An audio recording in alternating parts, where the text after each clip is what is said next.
ये उस वक्त की बात है जब मैं कॉलेज में थी और अपने आने वाली एग्जाम्स के लिए पढ़ाई कर रही थी। तभी मेरी रूममेट मेरे कमरे में आई। वो कुछ बोल नहीं रही थी, मगर उसके हाव भाव से ही मुझे पता लग गया कि उसने शराब पी रखी है। उसके आने से मेरा ध्यान टूट चुका था, लेकिन मुझे इस चीज की अब आदत हो चुकी थी। वो घूमने फिरने वाली मिलनसार लड़की थी और मैं एक किताबी कीड़ा थी। मैं दोबारा पढ़ने की कोशिश करने लगी, लेकिन तभी उसने मेरी पीठ पर हाथ लगाया और बोली, तुम भी ना हर वक्त पढ़ती रहती हो। तो मैंने उसे जवाब दिया कि हाँ, और मैं जब तुम्हें देखती हूँ या तो तुम शराब की गंदी दुर्गंध लिए खड़ी होती हो या तो फिर उल्टी कर रही होती हो। थोड़ी देर सोचने के बाद वो मुझे कहती है, ठीक है, मैं एक हफ्ते तक बिल्कुल शांत होकर रहूंगी अगर कल रात तुम मेरे साथ एक पार्टी में चलो। मेरा मन था कि मैं उसे ना बोल दूं, लेकिन मैंने सोचा कि मैं रोज तो पढ़ती ही हूँ, चलो एक दिन पार्टी कर लेती हूँ। इसी बहाने मुझे भी एक दिन का आराम मिल जाएगा और वो भी मुझे हफ्ते भर नहीं तंग करेगी। हम लोग जाने के लिए तैयार हुए और मैं वहाँ जाने के लिए बहुत ज्यादा उत्साहित थी, क्योंकि बहुत टाइम से मैं किसी पार्टी में नहीं गई थी। जब मैं वहाँ पहुंची तो मैंने देखा कि लोग मदहोश हो रहे थे। सभी ने शराब पी रखी थी। वो पार्टी एक बेसमेंट में थी। वो बेसमेंट बहुत बड़ा था। मैं झूठ नहीं कहूंगी, मैंने भी थोड़ी सी शराब पी ली। मैं पूरी तरह से नशे में तो नहीं थी, मगर हाँ, शराब का सुरूर जरूर था। जब मेरी आंखें धुंधली हो रही थी तब मैंने देखा कि एक लड़का मेरे पास आया और मेरे से बात करने लगा।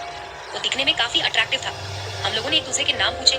उसके बाल भूरे रंग के थे, उसकी आंखें नीली थी और उसका रंग सफेद था और वो बहुत गोरा था। करीब 6 फुट हाइट थी। उसका नाम था रमेश। रमेश और मैंने किताबों के बारे में, पढ़ाई के बारे में काफी बातें की। जब हम लोगों को बातें करते हुए आधा घंटा हो गया तो वो बोला, हे, मैं अपने लिए दूसरी ड्रिंक लेने जा रहा हूँ, तुम्हें कुछ चाहिए क्या?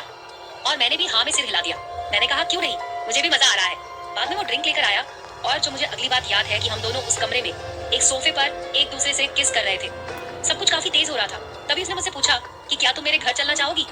मैंने उसे तुरंत साफ साफ मना कर दिया, क्योंकि मुझे सुबह कॉलेज भी जाना है। उसने कहा, चलो ना, बहुत अच्छा लगेगा।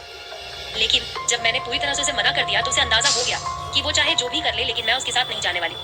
तब उसे गुस्सा आने लगा और गुस्से में वो बोला कि ये मेरा फोन नंबर है, अगर तुम्हारा मूड बदले तो मुझे फोन करना।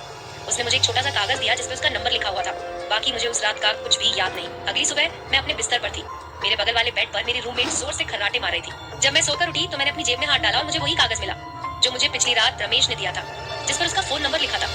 लेकिन मुझे आज बहुत सारे काम थे, इसलिए मैंने रमेश को फोन नहीं किया। नहाकर मैं पढ़ने बैठ गई। मैं पढ़ी रही थी कि तभी अचानक मुझे चक्कर आने लगे। जब मैं उठी तो मेरे पास एक पुलिस अफसर और एक नर्स खड़े हुए थे। नर्स ने मुझे बताया कि मुझे मरी हुई चीज का स्वाद चखने से या होठों पर लगाने से एलर्जी है और इसीलिए मैं बेहोश हो गई थी। मुझे ये बात काफी अजीब लगी, क्योंकि मैंने तो किसी भी मरी हुई चीज को होठ नहीं लगाया था। और जब मुझे वो लड़का याद आया, मैंने पुलिस को उसके बारे में सब कुछ बताया और मैंने पुलिस को उसका नंबर भी थमा दिया। कुछ दिन बीते और मेरी जिंदगी फिर से नॉर्मल रूटीन में चलने लगी। मैं अपना टेस्ट देकर ही लौटी थी जब मेरा फोन बजना शुरू हो गया। वो फोन पुलिस ने किया था और पुलिस ने बताया कि रमेश के घर पर 2 मरी हुई लड़कियों की बॉडी मिली। वो उनके शरीर को खाता था। मेरे दिल ने धड़कना बंद कर दिया। मुझे बहुत बुरा लग रहा था कि मैंने एक निर्भर